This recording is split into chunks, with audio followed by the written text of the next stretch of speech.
And still the undisputed UFC welterweight champion of the world, Islam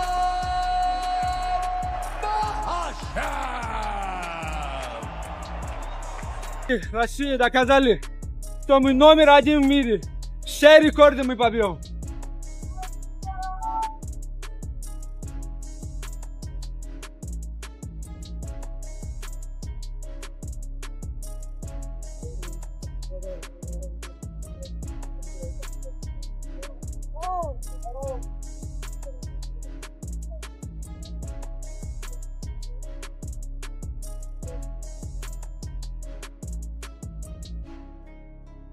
Fine.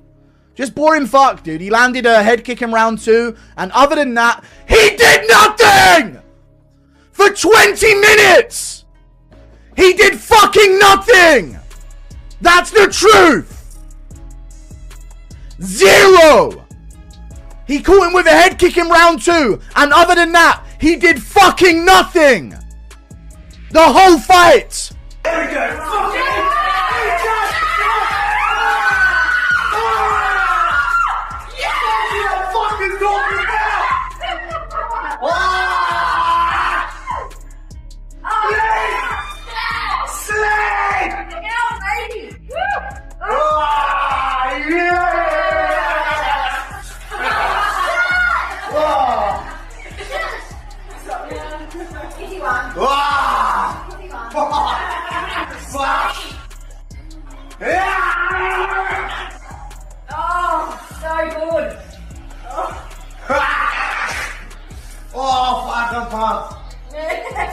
All the shit you talk, it's okay.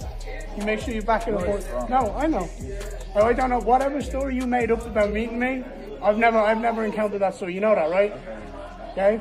Listen, you're a good fighter. Show up, keep winning, and you can do anything. Does that make sense? You got massive fights in this division. You got me, you got Patches, you got Islam. Show up and fight. Does that make sense? You're an animal, you're strong. Does that make sense? I don't know about any story where I've met you and I've talked shit to you. You know that? In this sport, if people talk shit, I ignore. Does that make sense? You're a good fighter, you're young, you're strong up here. Okay, that means you can do anything. Does that make sense? Spread good, do good. You knock people out, you beat people up, that's what gets respect. Does that make sense? You make sense? Congratulations, you did it. The 17th straight win. It was a tough fight to get there, but how good do you feel right now, having accomplished what no one else in the history of our sport has ever done before? I feel happy, thank you so much. Feel happy. Hard fight. It's good fight, good opponent. And now it's no more Anderson Silva, Islam Makhachev record. I like this. What about the fight maybe surprised you the most? Was it like his resistance on the takedown? Was it his striking, if anything at all? Ian is good opponent, you know, and very hard to fight with someone who stand and wait, you know. He just waiting, and very hard to show good performance with someone like that. He like stand, I see his leg, try to take him down. He have like some good defense, you know, but very hard to show good performance with someone like that. It seems like between every round, Ian was saying something to you, kind of trying to give you a hug, touching you on the head. Beginning of the 5th round, he high-fived you. Dana White said he hates that. He wish you guys would just... Bro, honestly, I don't understand, man. This is the fight. This is not something we have to like hug each other every round, you know. We're going to war to broke the face, to broke the eye, you know. That's why I respect all my opponents. But Ian, I don't know, he respect too much. All week the story had been asking you if he's your toughest opponent. Now that you've shared the cage with him for 5 rounds, was he your toughest opponent? And if not, where do you rank him? Oh, maybe top 3, bro. January, end of the year, I have to fight. Even the end of this year? Yeah, because I'm not like 20-somethings. I'm 34 years old, and I have to fight soon as possible because I'm not cut much weight. I don't have like any big injuries. Just have to maybe double check my nose. That's it. Rolly Romero's emotional reaction after his controversial defeat to Teofimo Lopez showed just how much the loss meant to him. After the final bell and the judge's decision, Romero was visibly frustrated and struggled to accept the result, firmly believing that he had done enough to retain his championship. From Romero's perspective, Lopez did not land enough clean or damaging punches to deserve the victory, while Romero felt that his own power shots, pressure, defense, and overall ring performance should have earned him the win.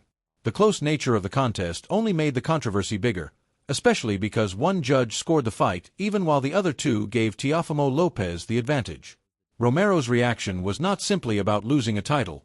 It was about believing that the judges had overlooked the work he put in throughout the fight.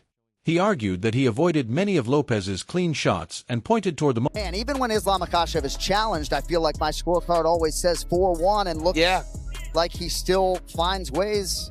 Tremendous main event, but ultimately Makhachev's the man. Yeah, I mean, look, he did what he had to do and was really tested in ways that we haven't seen him tested before. I mean, it was a difficult fight. Although he won by, a good margin, a healthy margin, there was moments where you're used to Islam having a certain amount of control and dominance that he just didn't seem to have over the bigger guys. And this is the question. As he's moved up to 170, there's some guys like Morales that are absolutely gigantic. And what happens if he fights those guys? The gap is bigger than it is with Ian Garry. Ian, again, out of the 10 victories that he's had inside the octagon, he's only had 3 stoppages. Morales kills everybody he touches. Right. I mean, Carlos Prates is a murderer. I mean, he just puts it on you and knocks out guys with one shot. Ian is not that same guy. He's a strategic striker who's very technical, but he doesn't have nuclear power. Right. Yeah. Carlos Prates has nuclear power. No doubt. Morales has nuclear power, and they're both massive guys. I think Islam struggled tonight to gain or get to the control position.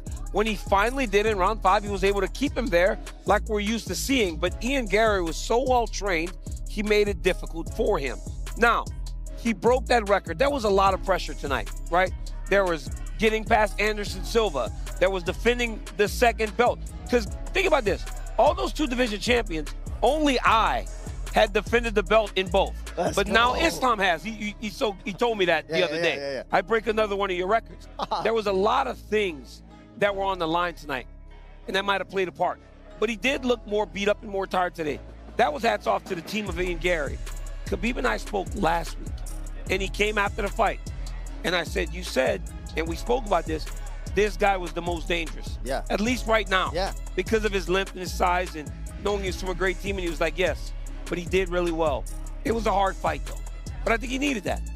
Well, and I think for Prates and Morales, the danger factor on the feet may be more significant, but best of luck to those guys defensively, right? They don't have Damian Maia, and certainly Morales is a credentialed grappler, as is Prates, but I think it's going to be hard for people to defend as well, all things considered, as Machado Garry did. It is going to be, but there is also a significant difference in the amount of taxing that it takes on Islam's body, the tax that he has to pay to hold these bigger, stronger guys down. Look at what he did to Justin Gaethje. Look at what he did to Dustin Poirier. Look at what he did to Charles Oliveira. I mean, even Moicano, it was like a round. Just crushes him when he gets on top of him. This is the difference between him at 155 and him at 170. And, I mean, I understand what he wants to do, and I understand that he wants it, but, man, if I was in his corner, it's hard. I'd be like, maybe. It's hard to tell a man that is the champion there to go back down and cut that weight. I know. But it was different. It was noticeably different.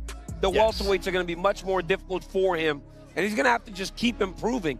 But, again, we so frequently judge him on a different scale than most. Of course. Because most champions would win that fight in the way that he did tonight, and we'd be like, oh my God, they're awesome.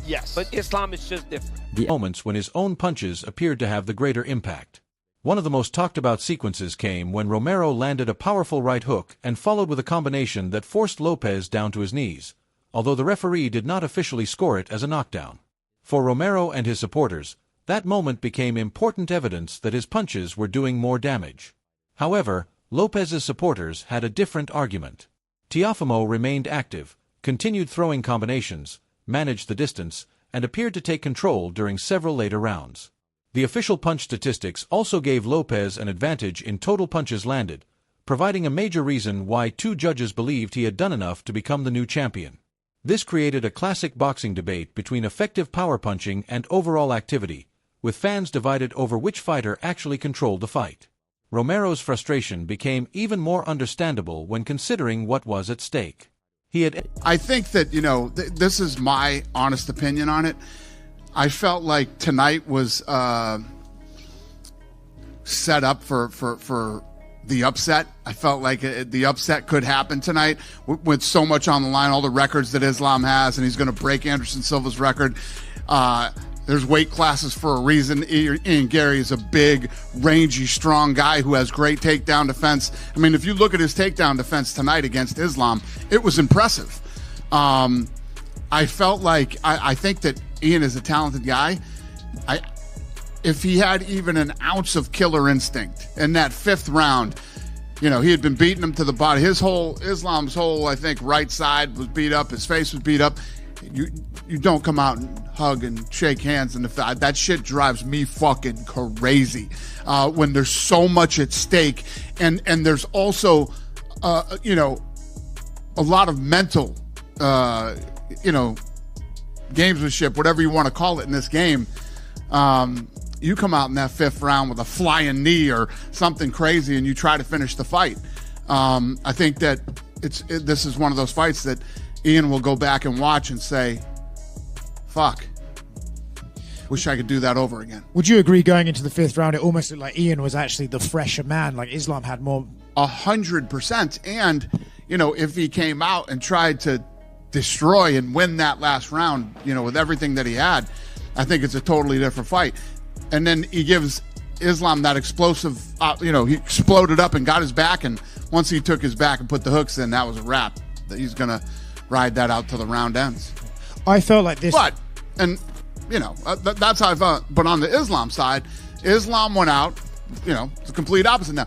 Against a bigger, strong, rangy guy who has good takedown defense, controlled him, shut him down. I don't know if he was in his head, and Ian felt like he had to come out and shake hands in the 5th round or whatever, but, Islam did exactly what he needed to do to win that fight. They entered the contest as a world champion, and losing the belt meant losing a position he had worked extremely hard to reach. He believed he had earned the right to remain at the top and immediately made it clear that he wanted another opportunity. Rather than accepting the defeat as the end of the story, Romero continued to argue that the fight should be revisited, potentially setting the stage for a highly anticipated rematch. For Teofimo Lopez, however, the victory was a massive career achievement. Do you feel like what Islam is now doing at welterweight is more impressive than anything he's done before, because it's quite clear that maybe this isn't his completely natural division? When you go in there, if you're at the weigh-ins, or when I went in after the fight and Ian Garry came over and shook my hand, Ian Garry's handshake is like a fucking vice grip, and he is a big, powerful, rangy guy. And, for Islam to go in and do what he did to him tonight, physical and mental. Yeah. After suffering a difficult defeat to Shakur Stevenson, Lopez responded by moving to the welterweight division and capturing another world championship. Becoming a 3-division world champion represented a major statement from Lopez, proving that he could overcome adversity and once again reach the highest level of professional boxing. His father, Teofimo Lopez Sr., was also extremely emotional and outspoken after the victory, celebrating his son's comeback and responding to those who had questioned whether Lopez could return to championship form. The win gave the Lopez camp renewed confidence and potentially opened the door to some of the biggest fights available at 147 pounds.